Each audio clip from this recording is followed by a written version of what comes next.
હવે આપણે methane CH4 વાયુ વિશે અભ્યાસ કરીએ. વિદ્યાર્થી મિત્રો, આપણે અગાઉ જોઈ ગયા કે ગ્રીનહાઉસ ઇફેક્ટમાં જે સક્રિય ફાળો આપે છે એવા વાયુઓમાં carbon dioxide, methane, nitrous oxide, chlorofluorocarbon એટલે કે CFC અને હેલો કાર્બન, તો આ બધા ગ્રીન હાઉસ વાયુ તરીકે ઓળખાય છે એવું અગાઉ આપણે જોઈ ગયા. એમાં મિથેન વાયુ જે છે એ ગ્રીન હાઉસ ઇફેક્ટમાં સક્રિય ફાળો આપતો વાયુ છે. આ વાયુ ઈસવીસન 1750માં 315 ppmમાંથી ઈસવીસન 2005માં 1764 ppm જેટલો ધરખમ વધારો થયેલ છે. તો આ જે વાયુ છે મિથેન વાયુ, એમાં 1750 એમાં માત્ર 315 ppm એનું પ્રમાણ હતું, જે ઈસવીસન 2005માં એટલો બધો ધરખમ વધારો થઈ અને 1764 ppm જેટલો થયેલો છે. હવે યાદ રાખો વિદ્યાર્થી મિત્રો કે એક વ્યક્તિ જે છે એ પ્રતિદિન જે વસ્તુઓ ગ્રહણ કરે છે તેમાં લગભગ 80% જુદા જુદા એટલે કે વિવિધ વાયુઓ હોય છે. એટલે રોજે રોજ એક વ્યક્તિ જેટલી પણ વસ્તુઓ ગ્રહણ કરે છે એમાં 80% જુદા જુદા પ્રકારના વાયુઓ હોય છે. એ જ રીતના એક વ્યક્તિ પ્રતિદિન 22,000 વખત શ્વાસ લે છે. એટલે 22,000 વખત એક વ્યક્તિ શ્વાસ ભરે છે. આમ તે પ્રતિદિન ઓક્સિજનયુક્ત વાતાવરણમાંથી 16 કિલોગ્રામ વાયુનું સેવન કરે છે. કે જે આપણું વાતાવરણ છે એ ઓક્સિજનયુક્ત છે, એમાંથી પ્રતિદિન એક વ્યક્તિ એ 16 કિલોગ્રામ વાયુઓનું સેવન કરે છે, એટલે કે ઉપયોગમાં લે છે. હવે મિથેન વાયુનું ઉત્સર્જન કઈ કઈ રીતે થાય છે એ આપણે જોઈએ. તો પશુઓના ઉચ્છ્વાસ અને ચયાપચયની ક્રિયા, જે પ્રાણીઓ છે એ ઉચ્છ્વાસ એટલે શ્વાસોશ્વાસ કરે છે, એમાં ઉચ્છ્વાસમાં અને ચયાપચયની ક્રિયામાં 14 કરોડ ટન મિથેન વાયુનું ઉત્સર્જન થતું હોય છે. એ જ રીતના ડાંગરની ખેતી, એમાં 15 કરોડ ટન અને સેન્દ્રિય કચરો સળવાથી 7 કરોડ ટન મિથેન વાયુનું ઉત્સર્જન એટલે કે મિથેન વાયુ ઉત્પન્ન થાય છે. હવે બીજો વાયુ છે નાઇટ્રસ ઓક્સાઇડ. અગાઉ જોયું એ પ્રમાણે આ બધા વાયુને ગ્રીન હાઉસ વાયુઓ કહેવાય છે. એમાં બીજો છે નાઇટ્રસ ઓક્સાઇડ. ગ્રીન હાઉસ ઇફેક્ટમાં સક્રિય ફાળો આપતા વાયુઓમાંનો એક છે. અગાઉ જોયું મિથેન, તો આ નાઇટ્રસ ઓક્સાઇડ પણ એ ગ્રીન હાઉસ ઇફેક્ટમાં સક્રિય ફાળો આપતો હોય છે. નાઇટ્રસ ઓક્સાઇડનું પ્રમાણ 270 ppm થી વધીને હાલ 319 ppm થયું છે. એટલે નાઇટ્રસ ઓક્સાઇડ જે વાતાવરણમાં હતું એ 270 ppm હતું, એ વધીને અત્યારે 319 ppm થયેલું જોવા મળે છે. પછીનો વાયુ છે ક્લોરોફ્લોરા કાર્બન એટલે કે CFC. ગ્રીન હાઉસ ઇફેક્ટમાં સક્રિય ફાળો આપતો મહત્વનો આ વાયુ છે.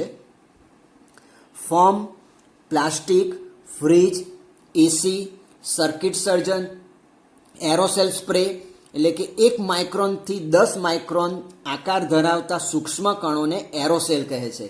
એટલે આપણે ઘણી વખત આપણે સેન્ટ છાંટીએ છીએ ને, એમાંથી જે સ્પ્રે થાય છે ને એને એરોસેલ સ્પ્રે કહી શકાય. આ બધાના વપરાશથી CFCમાં વધારો થાય છે. તો ક્લોરોફ્લોરા કાર્બનમાં વધારો થવાના કારણો કયા કયા છે? તો કે ફોમ, પ્લાસ્ટિક, ફ્રીજ, એસી, સર્કિટ સર્જન, એરોસેલ સ્પ્રે વગેરેના વપરાશથી CFCમાં વધારો થાય છે. હવે યાદ રાખો કે દર વર્ષે 16 સપ્ટેમ્બરને ઓઝોન દિવસ તરીકે ઉજવાય છે. પરીક્ષામાં ઘણી વખત પૂછાયું છે કે ઓઝોન દિવસ ક્યારે ઉજવવામાં આવે છે? તો દર વર્ષે 16 સપ્ટેમ્બરના રોજ. ઈસવીસન 1980 પછી ઈસવીસન 2007નું વર્ષ સૌથી વધુ ગરમ હતું. એટલે 1980માં પૃથ્વી ઉપર સૌથી વધારે ગરમી હતી.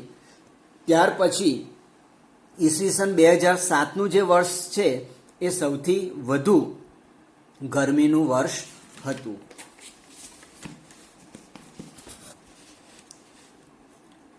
હવે આગળ જોઈએ ગ્લોબલ વોર્મિંગની અસર. આગળ આપણે જોઈ ગયા કે ગ્લોબલ વોર્મિંગ એટલે શું. તો જે વૈશ્વિક તાપમાન છે એમાં જે વધારો થાય છે એને આપણે ગ્લોબલ વોર્મિંગ કહીશું. તો એને કારણે કેવી અસરો થતી જોવા મળે છે એના વિશે આપણે જોઈએ. એમાં વનસ્પતિની ઉત્પત્તિ, તેમની વૃદ્ધિનો સમય અને આયુષ્યમાં ફેરફારો આવી રહ્યા છે. કોઈ પણ વનસ્પતિ હોય એની ઉત્પત્તિ અને એમનો વૃદ્ધિનો સમય વધારે લાગે છે. પહેલાં તમે જમીનમાં કોઈ પણ જાતનું બીજ રોપો અને એમાંથી જે છોડનું અંકુરણ થાય અને એમાંથી વૃદ્ધિ થાય, એ જે સમય છે એ સમયમાં ફેરફાર થઈ રહ્યો છે અને એનું આયુષ્ય પણ બદલાઈ રહ્યું છે. એમાં પણ ફેરફાર થયેલો જોવા મળે છે. ટૂંકમાં કહેવાય કે આયુષ્યમાં ઘટાડો થયો છે, કે એ વૃક્ષ કે એ છોડ જે છે એ વહેલો એનો નાશ થતો હોય છે. પક્ષીઓની અમુક જાતિઓ લુપ્ત થઈ રહી છે. દાખલા તરીકે ચકલી અને ગીધ. તો આ પ્રકારના જે પક્ષીઓ છે એ અત્યારે બહુ ઓછા પ્રમાણમાં જોવા મળે છે, લુપ્ત થઈ રહી છે. મતલબ એનો ધીમે ધીમે એ પ્રજાતિનો નાશ થતો જોવા મળે છે. ચકલી અને ગીધ. ગીધને તો આપણે સેવક કહેવામાં આવે છે, અથવા તો એને સેવકની ઉપરાંત એના માટે સફાઈ કામદાર તરીકે એને ઓળખવામાં આવે છે. પછી છે હિમાલયની 2000 હિમનદીઓ પીગળી ગઈ છે. કે હિમાલય પર જે બરફ છે એ આ ગરમી, ગ્લોબલ વોર્મિંગની અસરને કારણે એ નદીઓ જે છે બરફ એ પીગળી અને એ હિમનદીઓ સ્વરૂપે બરફ પીગળી અને નદી સ્વરૂપે એ વહેતી થઈ છે. છેલ્લા 10 વર્ષમાં દુષ્કાળ, વાવાઝોડા, અતિવૃષ્ટિ અને પૂર જેવી આપત્તિઓમાં વધારો થયો છે. એટલે ઘણી જગ્યાએ દુકાળ પડે, વારંવાર વાવાઝોડા આવે, અતિવૃષ્ટિ અને પૂર જેવી પરિસ્થિતિ જે કહેવાય ને આપત્તિ, એ બધી આપત્તિઓમાં વધારો થતો જોવા મળે છે. એટલે કે જે માનવ જનજીવન કહેવાય એના માથે એક સંકટ ઊભું થયું છે એમ કહી શકાય. વરસાદ અનિયમિત થઈ ગયો છે. ક્યારેક પડે, ક્યારેક ના પડે, પડે ત્યારે પારવાર વિનાનો પડે. જ્યાં વધુ વરસાદ પડતો હતો ત્યાં તેનું પ્રમાણ ઘટી ગયું છે. જેમ કે ચેરાપુંજી, એમાં દુનિયાનો સૌથી વધારે વરસાદ પડતો હતો. અત્યારે તેનું વરસાદનું પ્રમાણ જે છે એ ઘણું બધું ઘટી ગયું છે. અને રાજસ્થાન, કચ્છ, દુબઈ, આ બધા જે રણ પ્રદેશો છે એમાં બહુ જ ઓછો, બિલકુલ ઓછો વરસાદ પડતો હતો. ત્યાં અત્યારે ભારે વરસાદ પડતો જોવા મળે છે. પછી કઠોળનું જે ઉત્પાદન છે એ ઓછું થઈ ગયું છે. મગ, ચણા, વટાણા, તુવેર, આ બધા કઠોળ કહેવાશે. તો એ કઠોળનું જે ઉત્પાદન છે એ ઉત્પાદન ઓછું થઈ ગયું છે. કેમ કે એના જે છોડ છે અને એની ઉપજ, એટલે છોડનું વૃદ્ધિ, એ બધામાં ઘણો બધો ઘટાડો થઈ ગયો છે. પછી જમીનમાં પાણીનું સ્તર ઘટી ગયું છે. એટલે પાણી જે છે એ ઊંડે ઉતરતું ગયું છે, જેને કારણે કૂવા અને વાવ છે એમાં પાણી જોવા મળતું નથી. પછી હિમનદીઓ પીગળવાથી સમુદ્ર જળ સ્તર વધી રહ્યું છે. આ જે હિમનદીઓ છે એટલે બરફથી છવાયેલી નદીઓ, એ આ ગરમીને કારણે એ પીગળે છે અને એનું પાણી જે છે આપણને ખબર છે કે દરેક નદી એ સમુદ્રને મળે છે.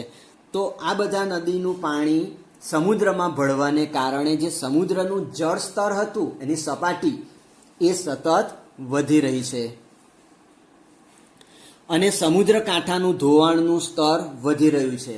અને પાણી ઉપર આવે એટલે એ થોડું ખસી અને જે એનું કાંઠાનો વિસ્તાર છે એ વિસ્તારમાં પાણી ફરી વળે છે.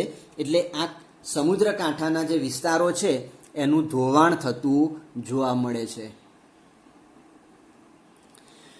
પછી તાપમાનમાં વધારો થવાથી ડિહાઇડ્રેશન અને કુપોષણની સમસ્યાઓ ઊભી થઈ છે.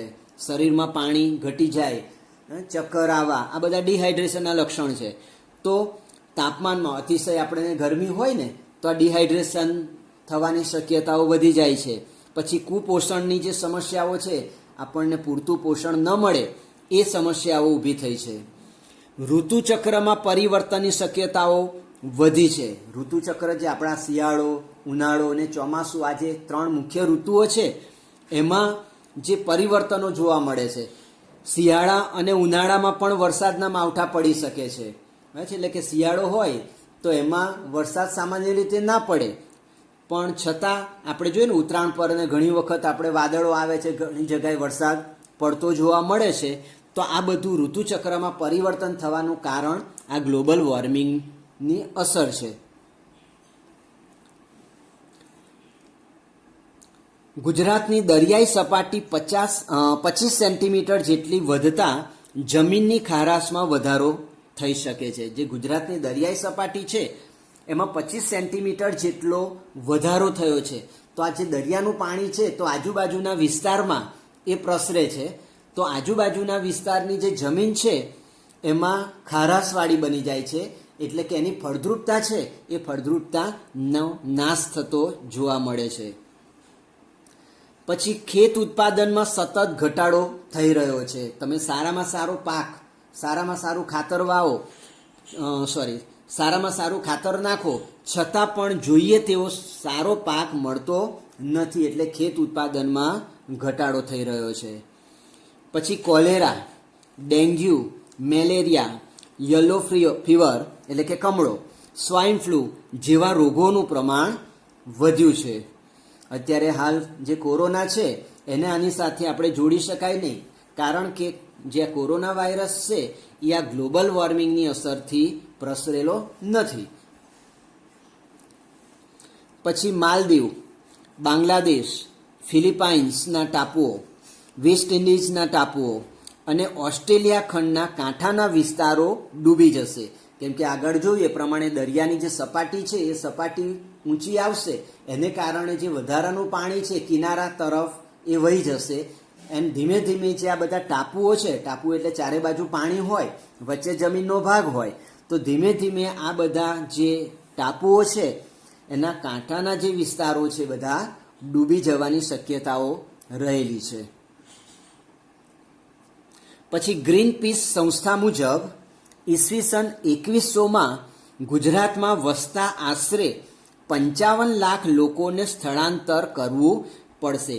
એક ગ્રીન પીસ નામની સંસ્થા છે, એમણે એક આગાહી, એક જાહેરાત કરેલી છે કે અત્યારે 2000ની સાલ ચાલી રહી છે, 2020, તો જ્યારે 2100ની સદી આવશે, મતલબ ઈસવીસન 2100 આવશે, ત્યારે ગુજરાતમાં જે વસતા લોકો છે એમાં 55 લાખ લોકોને સ્થળાંતર કરવું પડશે.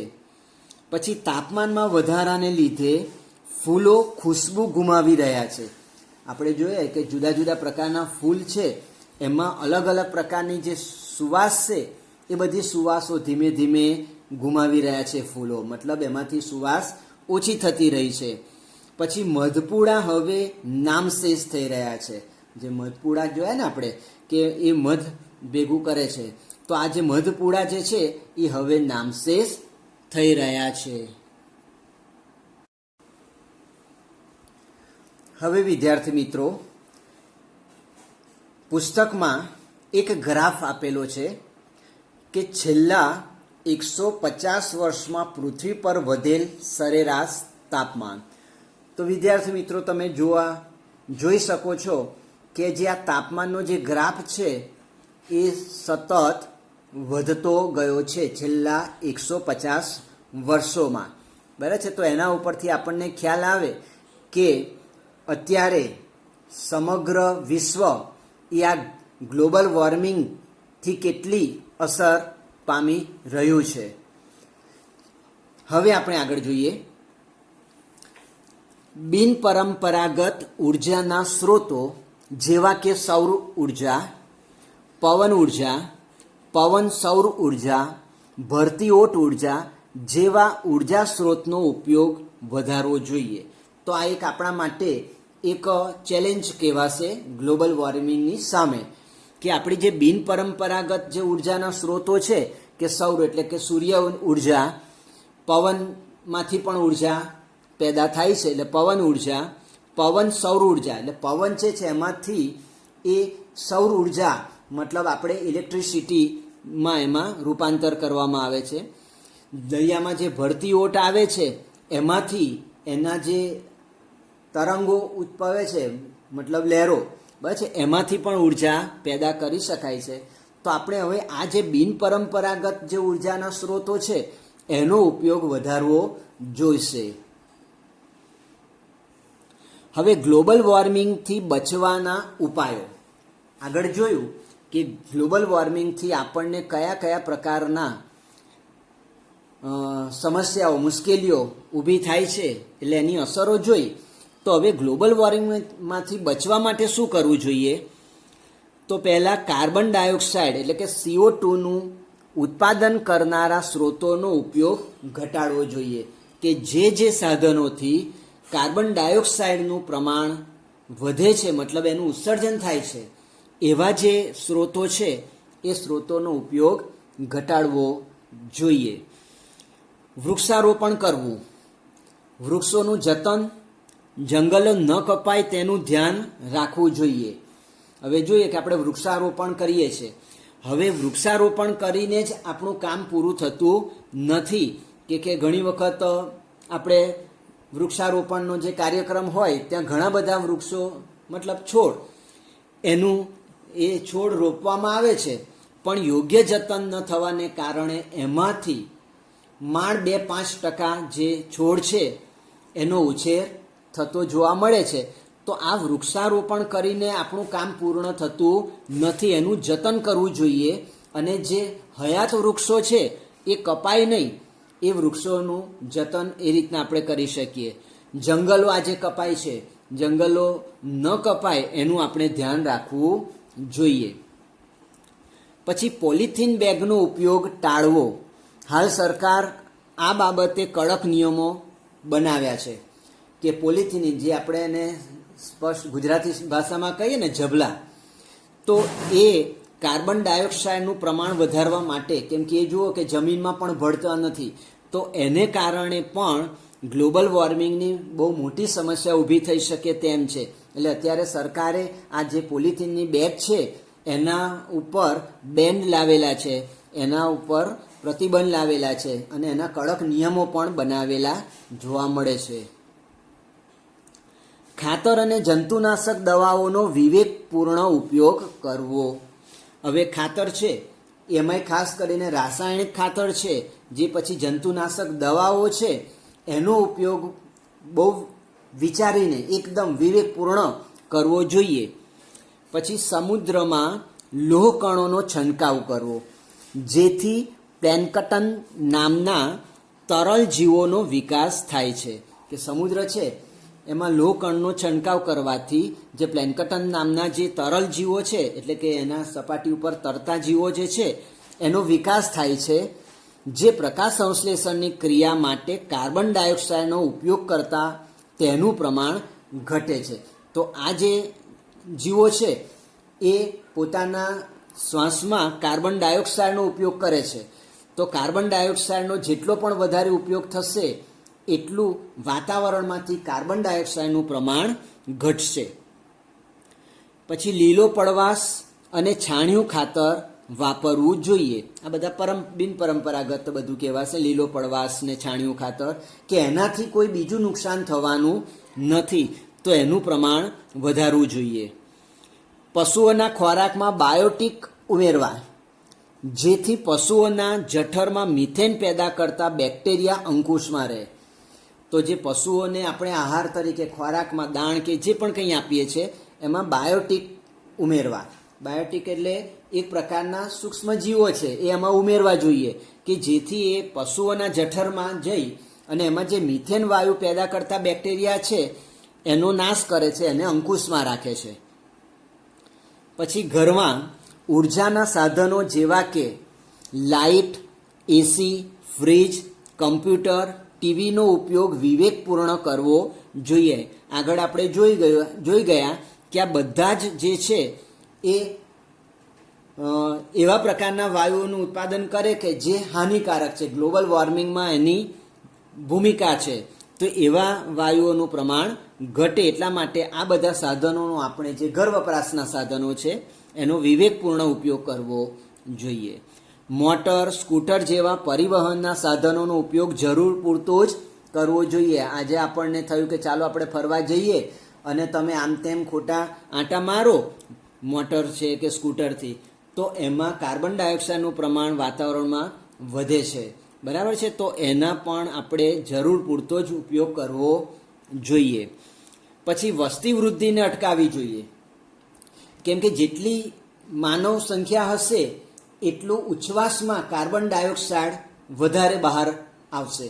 તો એને કારણે પૃથ્વી ઉપર કાર્બન ડાયોક્સાઇડનું પ્રમાણ વધશે અને દરેક માણસ ઓક્સિજન પોતે શ્વાસમાં લે છે તો ઓક્સિજન જે છે એ ઓક્સિજનનું પ્રમાણ ઘટશે અને કાર્બન ડાયોક્સાઇડનું પ્રમાણ વધતું હોય જોવા મળે છે. એટલા માટે વસ્તી વૃદ્ધિને અટકાવવી એ જરૂરી બને છે.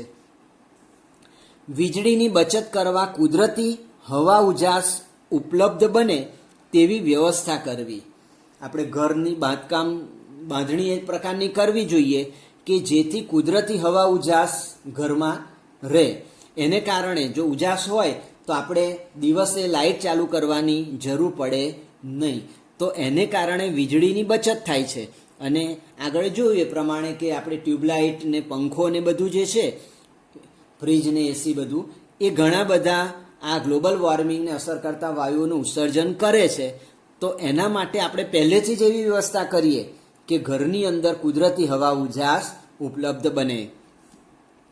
પછી ઇકો ફ્રેન્ડલી કાગળનો વપરાશ વધારવો જોઈએ. જે કાગળ છે ઇકો ફ્રેન્ડલી કાગળ કે જે પર્યાવરણને નુકસાન કરતું નથી, એવા કાગળનો વપરાશ વધારવો. ઘરની આજુબાજુ છોડ અને વૃક્ષોનો ઉછેર કરવો. આપણે જે ઘરની આજુબાજુ જે જગ્યા છે એ જગ્યાનો સદુપયોગ કરી એમાં જો વધુ જગ્યા ના હોય તો નાના નાના છોડ અને વધારે જો જગ્યા ઉપલબ્ધ હોય તો વૃક્ષોનો ઉછેર કરવો જોઈએ. કારણ કે આપણને ખબર છે કે વનસ્પતિ એ કાર્બન ડાયોક્સાઇડ લઈ અને વાતાવરણમાં ઓક્સિજન મુક્ત કરે છે, એટલે વાતાવરણમાં ઓક્સિજનનું પ્રમાણ વધે. કુદરતી સંપત્તિનો સંયમપૂર્ણ ઉપયોગ કરવો. જે બધી કુદરતી સંપત્તિ છે જેમ કે લાકડું છે, પછી કોલસો છે, પેટ્રોલ છે, તો આ બધા કુદરતી સંપત્તિનો સંયમપૂર્ણ ઉપયોગ કરવો જોઈએ. પછી પેટ્રોલિયમ પેદાશોનો વિવેકપૂર્ણ ઉપયોગ કરવો. પેટ્રોલ, ડીઝલ, કેરોસીન આ બધા પેટ્રોલિયમ પેદાશો છે, એનો વિવેકપૂર્ણ ઉપયોગ એટલે મર્યાદિત ઉપયોગ કરવો જોઈએ. પાણીનો કરકસરભરો ઉપયોગ કરવો જોઈએ. જે પાણી છે એ પાણી પણ હવે ભલે આપણે દરિયામાં આટલું બધું પાણી છે ને બધું કહીએ છીએ, પણ પરિસ્થિતિ એવી આવશે કે પીવાલાયક જે પાણી છે એ પીવાલાયક પાણી પૃથ્વી ઉપરથી ઘટી જશે. પછી વરસાદી પાણીનો સંગ્રહ કરવો, કે જે વરસાદ છે એનું પાણી વહી અને સમુદ્રમાં જતું રહે, બરાબર છે. તો એ પાણીનો આપણે એવા ભૂગર્ભ ટાંકાઓ બનાવવા જોઈએ. અમદાવાદમાં ને ઘણી જગ્યાએ છે કે આ જે વરસાદનું પાણી છે એ ભૂગર્ભ ટાંકામાં એટલે કે જમીનની અંદર એવી મોટી ટાંકી બનાવવામાં આવે તો એની અંદર એ પાણીનો સંગ્રહ થાય અને વર્ષ દરમિયાન એ પાણીનો તમે ઉપયોગ કરી શકો. પછી સીએનજી કોમ્પ્રેસ્ડ નેચરલ ગેસ એનો વપરાશ વધારવો જોઈએ. સામાન્ય રીતે આ ગેસ જે છે એ વાહનો માટે ઉપયોગી છે, તો એને કારણે સીએનજી છે ને એ પ્રદૂષણ મુક્ત વાયુ છે, એટલા માટે વાહનોમાં એનો ઉપયોગ વધારવો જોઈએ. ચલો હવે આપણે પર્યાવરણને બચાવવા વૈશ્વિક નીતિ એટલે વિશ્વ લેવલે કયા પ્રકારની નીતિ અપનાવવામાં આવી છે એના વિશે વાત કરીએ. માનવીની સ્વાર્થી પ્રવૃત્તિઓને કારણે પર્યાવરણનો વિનાશ થઈ રહ્યો છે. આપણે આપણા સ્વાર્થ માટે આજે સતત એવી પ્રવૃત્તિઓ કરતા રહ્યા છીએ કે જેને કારણે પર્યાવરણને ક્યાંક ને ક્યાંક નુકસાન થતું જોવા મળે છે.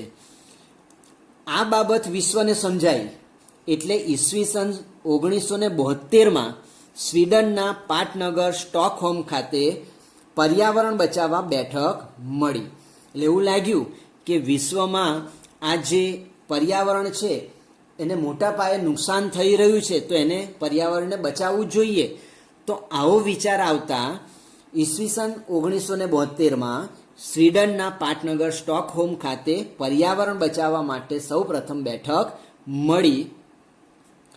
ત્યારબાદ બ્રાઝિલના રિયોડી જાનેરો ખાતે પૃથ્વી સંમેલન યોજાયું અને ત્યાર પછી રિયોડી જાનેરો ખાતે પૃથ્વીનું સંમેલન યોજાયું. એટલે પૃથ્વીને બચાવવા માટેના વિચાર વિમર્શ ત્યાં થયા. પછી ડિસેમ્બર 2009માં ડેનમાર્કની રાજધાની કોપનહેગનમાં એવું નક્કી થયું કે વિકસિત રાષ્ટ્રો કાર્બન કટ એટલે કે ગ્રીન હાઉસને અસર કરતા વાયુ ઉત્સર્જન ઘટાડવાની નીતિ એને કાર્બન કટ કહેવાય એ સ્વીકારતા નથી અને વિકાસશીલ રાષ્ટ્રો ગ્રીન હાઉસને અસર કરતા વાયુ ઉત્સર્જન ઘટાડવા માટે દબાણ કરી રહ્યા છે. એટલે એના બાબતમાં એક નીતિ અપનાવવામાં આવી કે કાર્બન કટ એટલે કે એવી ગ્રીન હાઉસ વાયુને જે અસર કરે છે એની વિપરીત અસર થાય છે એ ઘટાડવા માટેના પ્રયત્નો કરવા જોઈએ. આ બાબતે વિકાસશીલ દેશોના વિકાસ માટે $100 અબજ સહાય આપવી. જે વિકાસશીલ દેશો છે એટલે વિકાસ કરી રહ્યા છે એના માટે $100 અબજ સહાય આપવી એવું નક્કી કરવામાં આવ્યું હતું. આ બેઠકમાં 45 દેશોના 59 જેટલા સંશોધન પેપર્સ દ્વારા વિશ્વના નેતાઓને બદલાતી આબોહવા માટે ગંભીરપણે વિચાર કરતા કરવામાં આવ્યા. હવે આ જે બેઠક થઈ એની અંદર 45 દેશોએ ભાગ લીધો હતો અને એના 59 જેટલા સંશોધન પેપર્સ, તો આના માટે ક્યાંક શું કરી શકાય એના માટે જે સંશોધન કર્યું હોય એના પેપર્સ એ રજૂ કરવામાં આવ્યા અને જે વિશ્વના નેતાઓ છે એને બદલાતી આબોહવા માટે ગંભીરપણે એ વિચાર કરવો એવું એમને સમજાવ્યું. પછી છે વિશ્વમાં સરેરાશ નાગરિક 4.5 મેટ્રિક ટન કાર્બન વાયુ છોડે છે. આ યાદ રાખજો, પરીક્ષામાં પૂછી શકાય કે વિશ્વમાં જે સરેરાશ નાગરિક છે એ 4.5 મેટ્રિક ટન કાર્બન વાયુ છોડે છે. ભારતનો નાગરિક જે છે એ સરેરાશ વાર્ષિક 1.2 મેટ્રિક ટન કાર્બન છોડે છે. એટલે પ્રમાણમાં ઘણું ઓછું છે. વિકાસશીલ દેશો તો ઘણો ઓછો કાર્બન છોડે છે, તેમના વિકાસ માટે મોટા પાયા પર છૂટ આપવી જોઈએ. જે વિકાસશીલ દેશો છે એ ઘણો કાર્બન ઓછો છોડે છે, તો એના વિકાસ માટે મોટા પાયા ઉપર છૂટ આપવી જોઈએ. એટલે જે એવી નીતિ ઘડવી જોઈએ કે ઉદાર નીતિ હોય. પછી અમેરિકાનો પ્રત્યેક નાગરિક 20.6 મેટ્રિક ટન કાર્બન વાયુનું ઉત્સર્જન કરે છે. એટલે વિશ્વની અંદર સૌથી જો વધારે કાર્બન વાયુનું ઉત્સર્જન કોઈ કરતું હોય તો એ અમેરિકાનો પ્રત્યેક નાગરિક છે. 20.6 મેટ્રિક ટન કાર્બન વાયુ એ ઘણું બધું વધારે છે. તો આના માટે અમેરિકા દેશ પર નિયંત્રણ લાદવું જોઈએ. હવે વિદ્યાર્થી મિત્રો, આપણે પ્રકરણના જે અગત્યના મુદ્દા છે એની એક વખત ફરીથી આપણે ચર્ચા કરી લઈએ. તો પૃથ્વીની ચારે બાજુ વીંટળાઈને આવેલા હવાના આવરણને વાતાવરણ કહે છે.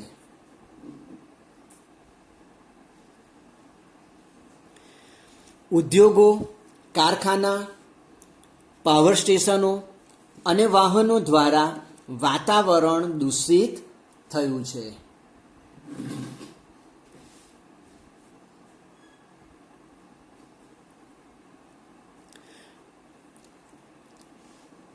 કોઈ પ્રદેશના તાપમાન, ભેજ અને વરસાદના ટૂંકા ગાળાની જે સ્થિતિ છે એને સરેરાશ સ્થિતિ એને હવામાન કહે છે. એટલે કોઈ પણ પ્રદેશના તાપમાન, ભેજ અને વરસાદના ટૂંકા ગાળાની સરેરાશ સ્થિતિને હવામાન કહે છે. પછી કોઈ પણ પ્રદેશના 35થી વધારે વર્ષોના સરેરાશ તાપમાન, ભેજ અને વરસાદની સરેરાશ સ્થિતિ એટલે આબોહવા. ગ્લોબલ વોર્મિંગ એટલે પૃથ્વીના વાતાવરણને ગરમ કરનારી greenhouse effect. Global warming એટલે શું? પૃથ્વીના વાતાવરણને ગરમ કરનારી greenhouse effect. Greenhouse ઇફેક્ટમાં સક્રિય ફાળો આપતા carbon dioxide, methane, nitrous oxide, chlorofluorocarbon CFC અને હેલોકાર્બનને ગ્રીન હાઉસ વાયુઓ તરીકે ઓળખવામાં આવે છે. પશુઓના ઉચ્છ્વાસ અને ચયાપચયની ક્રિયા દ્વારા 14 કરોડ ટન, ડાંગરની ખેતી દ્વારા 15 કરોડ ટન અને સેન્દ્રિય કચરો સળવાથી 7 કરોડ ટન મિથેન વાયુનું ઉત્સર્જન થાય છે. ગ્લોબલ વોર્મિંગને લીધે ચકલી, ગીધ જેવા પક્ષીઓની અમુક જાતિઓ લુપ્ત થઈ ગઈ છે.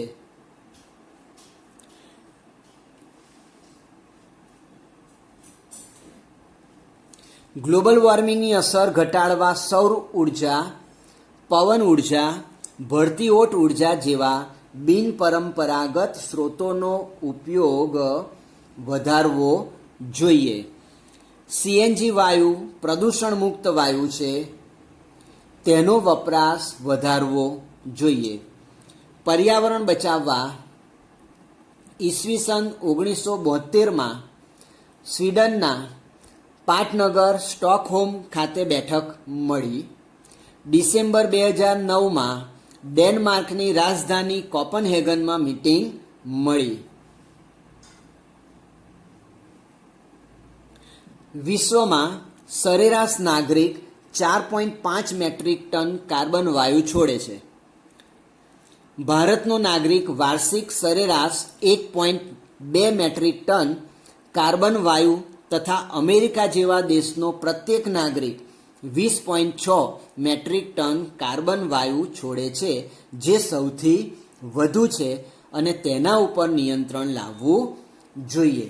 તો વિદ્યાર્થી મિત્રો, આજે આપણે આબોહવાકીય ફેરફારો વિશે માહિતી મેળવી. વિદ્યાર્થી મિત્રો, બિનપરંપરાગત ઉર્જાના જે સ્ત્રોતો છે એના તમને કેટલાક ચિત્રો બતાવું છું. તો સૌ પ્રથમ છે એ સૌર ઉર્જાનું ચિત્ર છે.